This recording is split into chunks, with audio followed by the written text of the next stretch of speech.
नमस्ते सदा वत्सले मातृभूमे, नमस्ते सदा वत्सले मातृभूमे, त्वया हिन्दुभूमे सुखं वर्धितोऽहम्, त्वया हिन्दुभूमे सुखं वर्धितोऽहम्, महामङ्गले पुण्यभूमे त्वदर्थे, महामङ्गले पुण्यभूमे त्वदर्थे, पतत्वेशकायो नमस्ते नमस्ते, पतत्वेशकायो नमस्ते नमस्ते, प्रभो शक्तिमन हिन्दुराष्ट्राङ्गभूता, प्रभो शक्तिमन हिन्दुराष्ट्राङ्गभूता, इमे सादरं त्वां नमामो वयम्।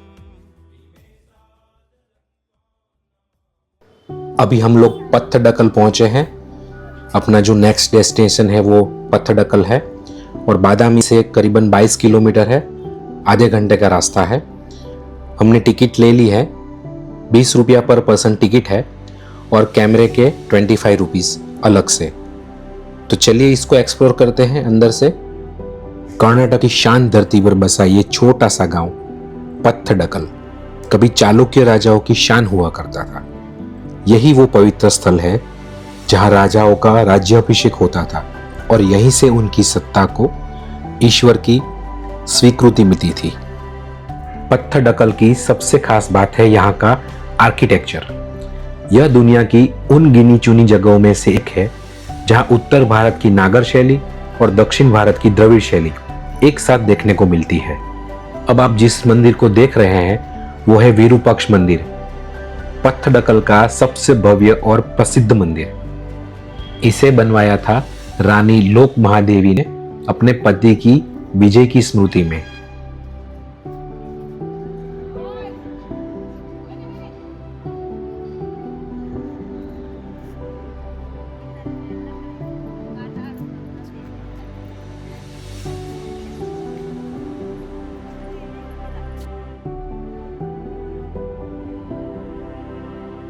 मंदिर की दीवारों पर उकेरी गई रामायण और महाभारत की कथाएं आज भी उतनी ही जीवन लगती है जितनी सदियों पहले रही होंगी।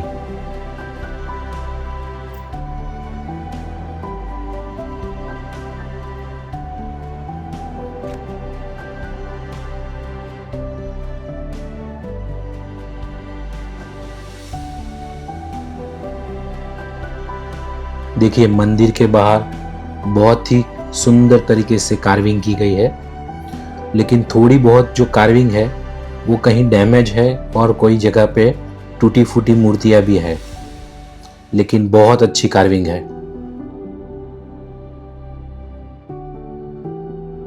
टेंपल के अंदर भी आप देखिए छोटी छोटी कार्विंग की गई है, पिलर के ऊपर बहुत ही सुंदर नक्काशी की गई है, ब्यूटीफुल। कार्विंग देख के ऐसा लगता है कि ये सब कार्विंग करते टाइम कितना टाइम लगा होगा, क्योंकि इतना छोटा छोटा बारीकी वर्क किया गया है, बहुत ही सुंदर है।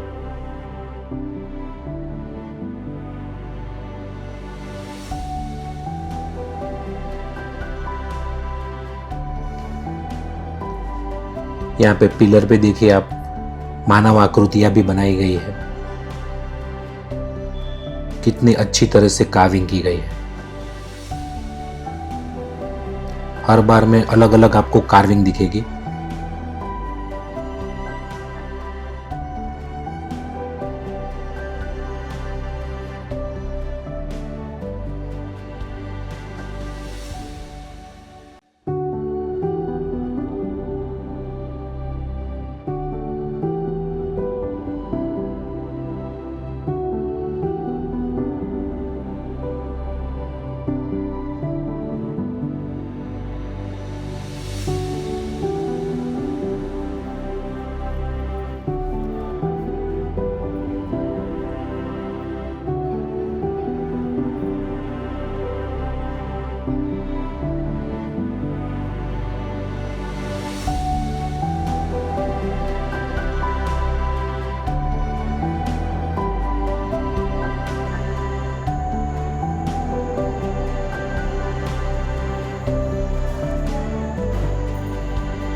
इसके अलावा यहाँ मल्लिकार्जुन मंदिर, काशी विश्वनाथ, गलागनाथ और पापनाथ मंदिर भी है। हर मंदिर की बनावट अलग लेकिन भावनाएं एक ही है, श्रद्धा और कला का संगम।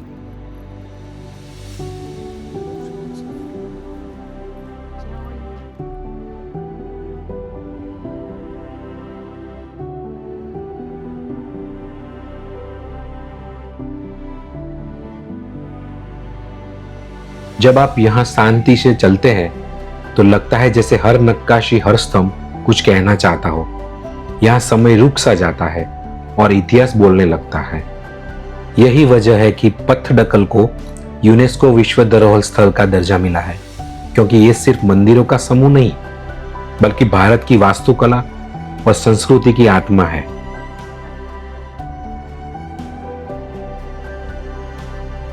चलिए चलते हैं अपने नेक्स्ट डेस्टिनेशन की ओर। और अपना नेक्स्ट जो डेस्टिनेशन है वो है एहोल। यहाँ से 14 किलोमीटर दूर है और 22 मिनट का रास्ता गूगल दिखा रहा है। तो चलिए चलते हैं यहाँ से। एहोल हम लोग पहुंच चुके हैं और ये देखिए दुर्गा मंदिर। नाम से लगता है देवी दुर्गा का मंदिर होगा, लेकिन असल में इसका नाम पड़ा किले जैसी बनावट की वजह से। इसका गोल आकार, चारों ओर खड़े स्तंभ, ऐसा लगता है जैसे पत्थर खुद घूम घूम कर अपने होने का एहसास करा रहे हो। एहोले का ऐतिहासिक महत्व है क्योंकि 6वीं से 8वीं शताब्दी के बीच यहाँ विकसित हुआ है और यहाँ पे 125 से भी ज्यादा प्राचीन मंदिर है। और यहाँ पे भी आपको उत्तर भारतीय नागर शैली और दक्षिण भारतीय द्रविड़ शैली दोनों का संगम भी देखने को मिलेगा। मालप्रभा नदी के किनारे बसा ये छोटा सा गांव भारत की मंदिर वास्तुकला की प्रयोगशाला कहलाता है। यही चालुक्य राजाओं ने वो प्रयोग किए जिनसे आगे चलकर बादामी और पत्थडकल जैसे अद्भुत स्थल बने। चारों तरफ फैले हैं 100 से भी ज्यादा मंदिर, कोई अधूरा, कोई साधारण, तो कोई ऐसा जो आने वाले सदियों की कहानी लिख गया हो। यह शिवालय के अंदर शिवलिंग को डिस्ट्रॉय कर दिया गया था, इसे बाद में यहाँ रखा गया है। ऐसा बादामी और पत्थडकल में भी आपने देखा होगा कि जगह जगह पे शिवालय के अंदर शिवलिंग टूटे हुए थे और उसकी जगह पे नए शिवलिंग रखे गए हैं।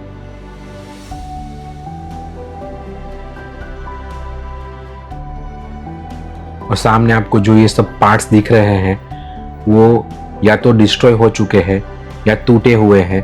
इस तरह से यहाँ पे डिस्प्ले पे रखे गए हैं। देखिए गणपति की कितनी सारी मूर्तियां हैं जो कि डिस्ट्रॉय हालत में है।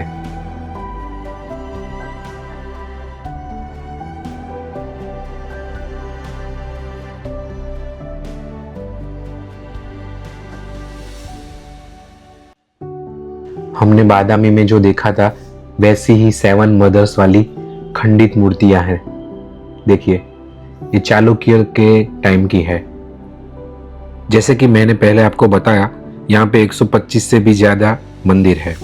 हर मंदिर एक अलग प्रयोग दिखाता है। छत, स्तंभ, गर्भगृह, मंडप, सब कुछ ट्रायल के दौर में। यानी ये मंदिर कॉपी नहीं है बल्कि एक ड्राफ्ट है। ए हॉल में मिलते हैं शिव मंदिर, विष्णु मंदिर और जैन मंदिर।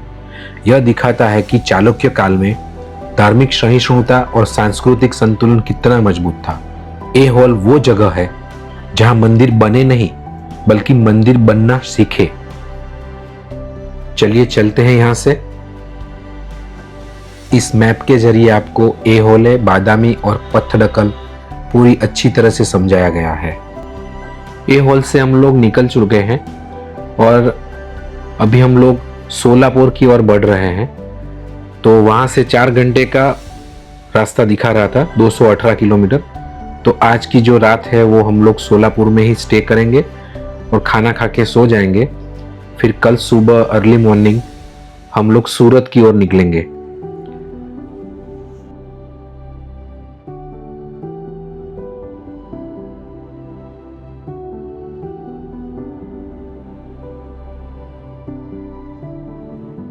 ओवरऑल आज का दिन थोड़ा हेक्टिक रहा।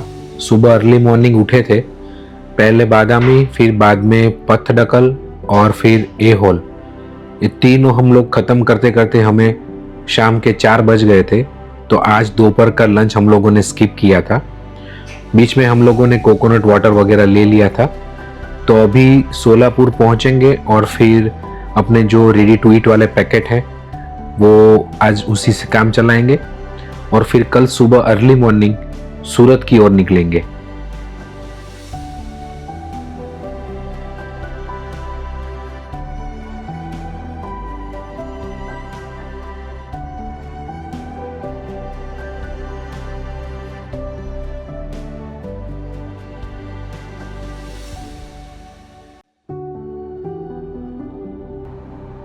Good morning. अभी सुबह के 6 बजे हैं और हम लोग सोलापुर से घर की ओर निकले हैं। यहाँ से 700 किलोमीटर है, 13 घंटे दिखा रहा है। और ये रोड पे मैं बहुत बार आगे भी आ चुका हूँ, मुझे इसका एक्सपीरियंस है। ये रोड ज़्यादा बिजी नहीं मिलता है और ट्रैफिक भी कम रहता है। तो करीबन शाम को 6 या 7 बजे के आसपास हम लोग घर पहुंच जाएंगे।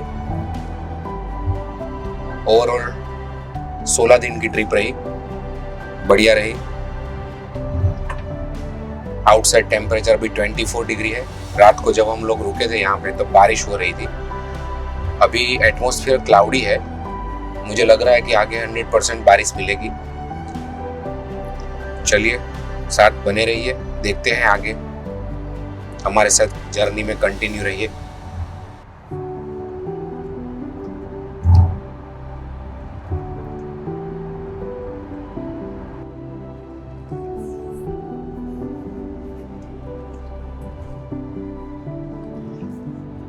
अभी हम लोग जो चल रहे हैं वो NH52 है।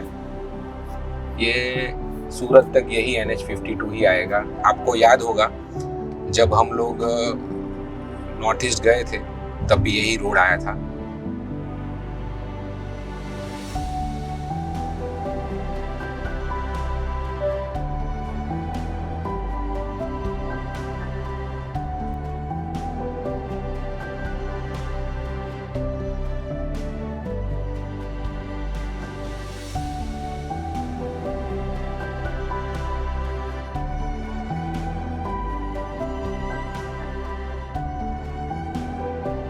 आगे पुलिस वाले खड़े हैं रूटीन चेकिंग के लिए। ये मेरा पर्सनल एक्सपीरियंस है। जब भी मैं महाराष्ट्र से गुजरता हूँ तो गुजरात गाड़ी पार्सिंग देख के पुलिस वाले तोड़ पाने के लिए गाड़ी रोकते हैं, लेकिन मेरे पास से उसको कुछ नहीं मिलता क्योंकि डॉक्यूमेंट सब मैं कंप्लीट करके ही चलता हूँ। ब्रेकफास्ट करने के लिए रुके हैं। हम लोगों ने मंगाया मिसल पाव। तो चलिए ब्रेकफास्ट करते हैं, फिर आपसे जुड़ते हैं। सुबह के 9:15 बजे हैं। अभी धुलिया यहाँ से 250 किलोमीटर और वहाँ से फिर 200 किलोमीटर सूरत, तो करीबन 6 से 7 घंटे का रास्ता भी बाकी रह गया है। नाश्ता करने के लिए रुके थे, मिसल पाव खाए, बहुत ही बढ़िया थे। हमारे फैमिली में एक्चुअली सबको मिसल पाव पसंद नहीं है, हर बार मना करते हैं और फिर खाना खा के बोलते हैं कि बहुत अच्छा लगा, बहुत बढ़िया लगा। मैं ये बोलना चाहता हूँ कि जो सिटी में या फिर जो एरिया से हम लोग पास होते हैं वहाँ का जो भी लोकल फूड हो ना, वो हमें ट्राई करना चाहिए। जैसे हम लोग कभी साउथ जाते हैं तो वहाँ सुबह में इडली, वड़े, डोसे आप खाओ, अच्छे ही लगेंगे। वैसे ही अभी महाराष्ट्र क्रॉस कर रहे हैं तो अभी सुबह का टाइम है तो आपको मिसल पाव मिलेंगे। अगर आप दोपहर को या शाम को जाओगे तो आपको वड़ा पाव मिलेगा। लेकिन वड़ा पाव होगा या मिसल पाव होगा एकदम सिंपल, लेकिन खाने में एकदम बढ़िया टेस्ट था। हम लोग जब साउथ की ट्रिप प्लान कर रहे थे, जा रहे थे, तब भी हम लोगों ने मिसल सुबह खाया था तो भी बोले थे नहीं ये मिसल नहीं खाना है, लेकिन मिसल मंगाने के बाद 2 और मिसल मंगा के खाए थे। इस बार भी ऐसा ही हुआ, तो मतलब मज़ा आया। सुबह में नाश्ता अच्छी तरह से हुआ क्योंकि कल शाम को हम लोगों ने 4 साढ़े 4 बजे खाना खाया था। उसके बाद हम लोगों ने कुछ नहीं खाया था, सीधा सो ही गए थे। बस रास्ता एकदम खुला है, धूप नहीं है। आउटसाइड टेम्परेचर 26 डिग्री है, बादल की वजह से धूप नहीं दिख रही है। ओवरऑल अभी तक की जर्नी अच्छी रही। कोई ट्रैफिक कुछ नहीं है, मतलब नॉर्मल ट्रैफिक है, ज़्यादा नहीं है। आप जब साउथ से सोलापुर से मतलब आप सूरत का रूट डालोगे तो आपको 3 रूट दिखाते हैं, एक पूना वाला, एक वाया बॉम्बे और एक तीसरा वाला है वो धुलिया वाला। जब भी मैं साउथ की प्लान करता हूँ, ट्रिप प्लान करता हूँ, मैं दोनों रोड अवॉइड करता हूँ क्योंकि बड़े सिटी की वजह से थोड़ा ट्रैफिक भी रहता है। शॉर्टेस्ट रूट दिखाता है आपको गूगल में, लेकिन वहाँ पे ट्रैफिक रहता है आपको और रास्ते भी बहुत टूटे हुए हैं। ये रोड मेरे हिसाब से 70-80 किलोमीटर घुमावदार होगा शायद, लेकिन 70-80 अगर आप नॉन स्टॉप चलते हो एक स्पीड से तो कहाँ कट जाएंगे आपको पता ही नहीं चलेगा। तो मेरे हिसाब से मेरे को ये मैं तीसरी बार ये रूट से जा रहा हूँ, ये रोड से मैं हर बार फायदे में ही रहा हूँ। कभी भी मुझे ये रूट पर मुझे कभी भी निराशा नहीं प्राप्त हुई है।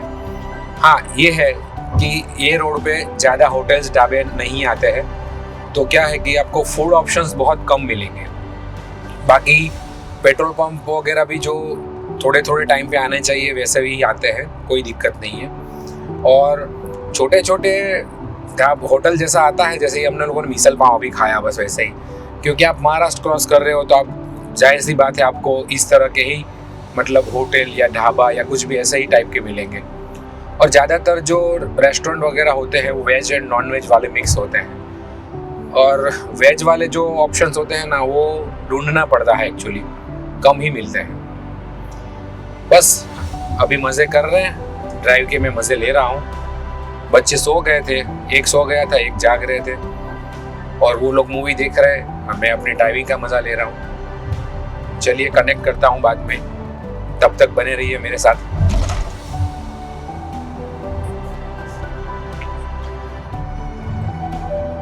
बूंदाबांदी वाली बारिश शुरू हो गई है। ऐसा लग रहा था कि बारिश होगी, और देखिए अभी तो थोड़ी स्पीड बढ़ गई है बारिश की। बिन मौसम बारिश है ये।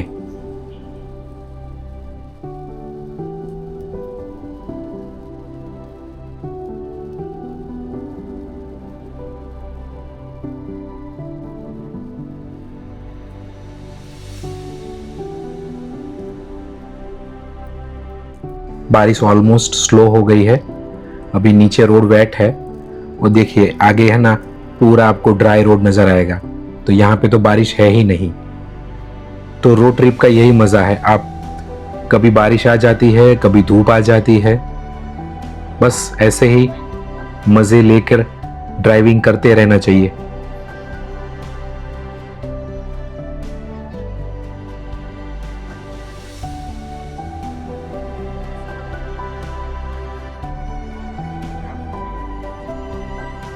नाश्ता करने के लिए जब हम लोग रुके थे तभी बाजू में डीजल पंप था, तो मैंने डीजल भरवा लिया था। तो अभी सूरत तक तो मुझे डीजल भरवाने की ज़रूरत नहीं रहेगी। और देखिए रास्ता एकदम खुला खुला मिल रहा है। मुझे ये रास्ते की यही खासियत अच्छी लगती है कि आपको ट्रक वाले मिलेंगे लेकिन बहुत ज़्यादा क्वांटिटी में नहीं मिलते हैं।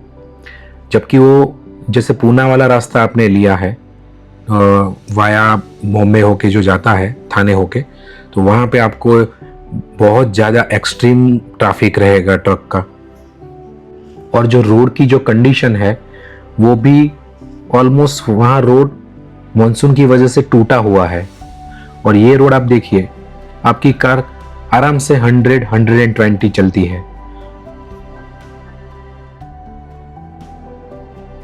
ये ट्रिप ऑलमोस्ट ख़त्म होने को ही है, तो ये ट्रिप के रिगार्डिंग जितने भी जो खर्च हुए हैं, एक्सपेंस हुआ है मेरा, वो ये ब्लॉग के एंड में मैं आपको बता दूंगा।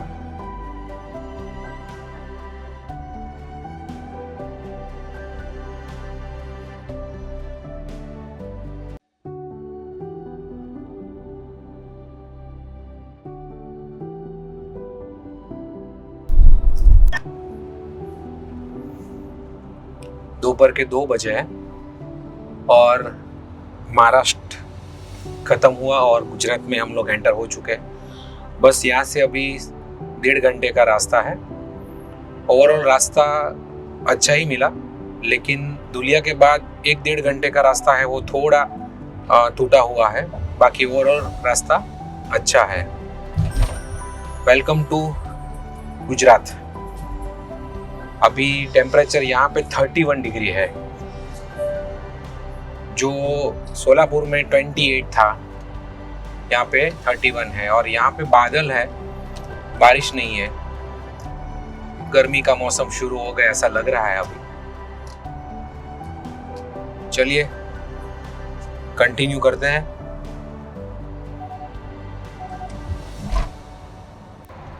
Good afternoon.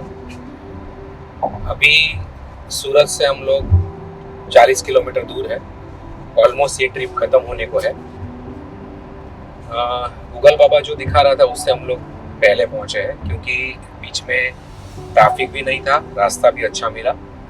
और हम लोग क्या है कि नॉन स्टॉप आए, एक ही बार हम लोग ब्रेकफास्ट करने के लिए रुके थे, उसके बाद में हम लोग कहीं पे भी नहीं रुके थे, तो उसकी वजह से हम लोग एकदम टाइम पे आ गए। ओवरऑल ट्रिप बहुत ही अच्छी रही। अगर मैं ऐसा बोलूं कि ओवरऑल मुझे ट्रिप में क्या पसंद आया, तो एक तो मुझे बेंगलोर का फूड बहुत पसंद आया, खास करके विद्यार्थी भवन का, CTR का और ब्राह्मिन्स कॉफ़ी बार। वहाँ पे हम लोगों ने जो खाया वो मैं कभी नहीं भूलूँगा। वो one of the my best experience for food. और फिर मुझे पसंद आया मैसूर पैलेस। और ख़ास करके अगर मैं डेस्टिनेशन की बात करूं, मुझे कोडाईकनाल पर्सनली बहुत ही अच्छा लगा, बहुत ही ब्यूटीफुल है। और तीन दिन 4 दिन आप अगर कोडाईकनाल रहो तो उस बेस्ट है एक्चुअली। और ठंडी के मौसम में जब आप आओ ना तो और भी मज़ेदार है। ओवरऑल उसके सभी पॉइंट्स जो बोलते हैं या स्पॉट्स बोलते हैं, सभी पॉइंट्स अच्छे थे। ये मेरी खुद की पसंद है। चलो बच्चों की पसंद भी जानते हैं कि उन्हें ये ट्रिप में क्या पसंद आया। पहले प्रणामियों से जानते हैं कि प्रणामियों को क्या पसंद आया। तो ओवरऑल मुझे पूरी ट्रिप में अच्छा लगा मैसूर में हमने विनायका महिलारी डोसा में डोसा खाए, फिर हमने मैसूर पाक खाया और फिर हम लोग जू गए। जू में हमने jackals, giraffe, Lions, tigers, elephants और डियर देखे। फिर हम लोग ने बेंगलोर में मुझे अच्छा लगा बेंगलोर फोर्ट, और वहाँ पे हमने खाए विद्यार्थी भवन में डोसा। इस पूरी ट्रिप में मुझे सबसे ज़्यादा अच्छा लगा ऊटी में हम लोगों ने चॉकलेट फैक्ट्री और टी फैक्ट्री की विजिट की, और वो बहुत ही अच्छा एक्सपीरियंस था, कैसे बनती है टी और चॉकलेट्स वो जानने का। और मुझे अच्छा लगा ऊटी लेक, और वहाँ का पाइन फॉरेस्ट भी बहुत अच्छा था। वैसे देखा जाए तो ओवरऑल ट्रिप बहुत ही हैपनिंग थी, बच्चों को भी मज़ा आया, और ख़ास करके मुझे कोडाईकनाल पसंद आया। वैसे ऊटी भी अच्छा है, पर कोडाईकनाल इसीलिए क्योंकि वहाँ की जो हल्की ठंडी रहती है, मुझे ऐसे एटमॉस्फेयर पसंद है।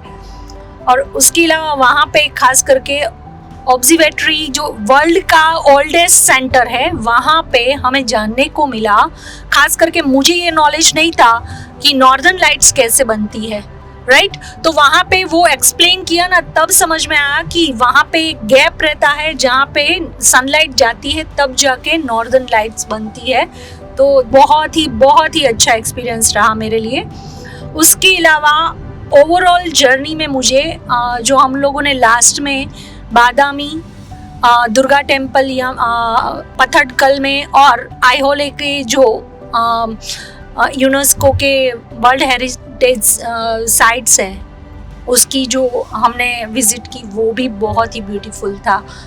और ख़ास करके और एक चीज़ बताना चाहूँगी, बेंगलुरु में बहुत सारे क्यूजिन हमने ट्राई किए लोकल। उसके अलावा एक रेगुलर फूड के लिए हम उरू में गए थे, मुझे वहाँ का फूड भी बहुत अच्छा लगा, क्योंकि वो हल्का फुल्का ही लगा। खाए थे चीज़ वगैरह, पर फिर भी लाइट रहा फूड वो। तो ओवरऑल जर्नी में जो एक्सपीरियंस रहा, पेशेंस की परीक्षा ले डाली बच्चों ने, वो भी मैं बताना चाहूँगी। पर trip was really very nice and बहुत कुछ लर्निंग यहाँ से हमको मिलता है। तो हम ऐसे ही चलते रहेंगे।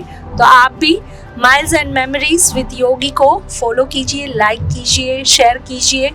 खास करके आप ऐसी कोई रोड ट्रिप प्लान कर रहे हैं तो ज़रूर से हमें कमेंट करके बताइए, या फिर कुछ हमें ऐड ऑन करने की ज़रूरत हो तो हमें ये भी जानकारी दीजिए, ताकि हम जो आप चाहते हैं ऐसा कुछ आपके लिए बता सके, क्योंकि ये हम फैमिली ट्रिप के तौर पे ले रहे हैं।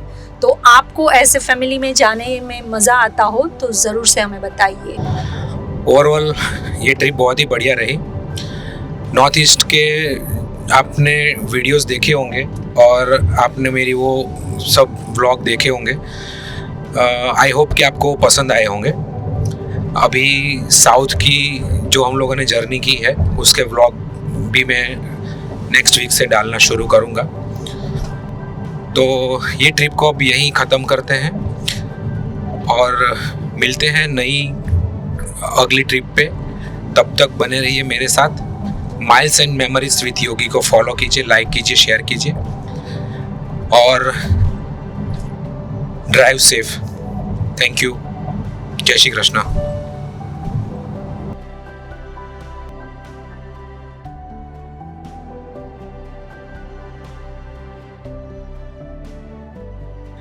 This is smiles and memories with Yogi. मिलते हैं नेक्स्ट जर्नी में with new miles and new memories. Thank you for travelling along. Miles and memories with Yogi will be back with another beautiful journey soon. वंदे मातरम। जय श्री कृष्णा।